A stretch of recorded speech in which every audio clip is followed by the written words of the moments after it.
Alright, today is belt making day. Let's just do a demonstration on how we make belts here at Ender Extender. There's some tools we can use, and the crimps that we can use are from Home Depot. This is the package. It's called crimp sleeve, steel. The ones we use are copper. They're just a little bit softer. This is a 12 pack. I bought these just to demonstrate. This is what you can buy if you're in a pinch. And this is what the sleeve looks like. Notice it has a small ledge on the end. We like to use that ledge towards the inside of the belt, like so.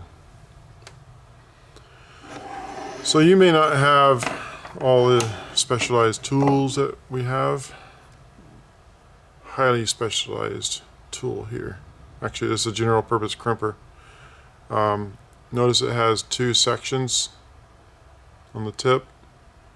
The wide and then the, I don't know what you call it, I'm just going to call it the pinch. And generally we'll put that in first. Just squeeze it down just a bit. Insert our belt to the end, and then crimp it from top to bottom. Notice how it puts a slight half moon shape on it. And then we'll put that in the wide section and crimp it the rest of the way. That's pretty much it. Now, if you don't have that tool handy and you don't want to buy one, of course, Home Depot, your local hardware store sells all this stuff. The next worst thing is a normal pair of pliers. And you can squeeze it down, get it in there, just to the end, squeeze it the rest of the way.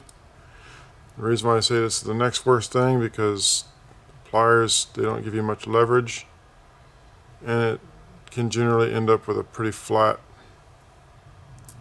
crimp. You could use it like that, but generally the way the belt goes into the holder, it's going to be at an angle like that, so it's not going to slip out. But for that extra margin of safety or security, we like to crimp it again, which is very hard to do with these pliers. See, that didn't work. What's happening is it's opening it back up, which we don't want. So the pliers can be cumbersome. We want that half moon shape there. Nope, still not going. So let's give up on the pliers. Let's switch to channel locks. Channel locks give you a little more leverage.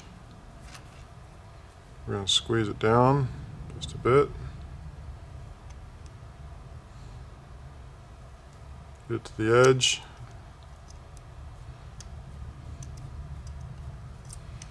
So same result, a little bit flat, but now we can put the crimp into the channel lock teeth like this, and hopefully get that half moon.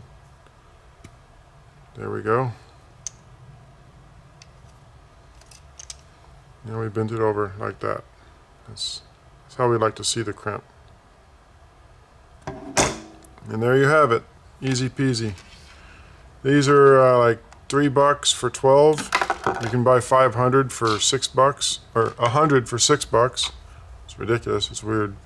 That's how Home Depot gouges you. Anyway, there's your nice little miniature belt for the world's smallest printer. And there's your three options, from best to medium, worst case scenario. Alright, that's it. Ender Extender out.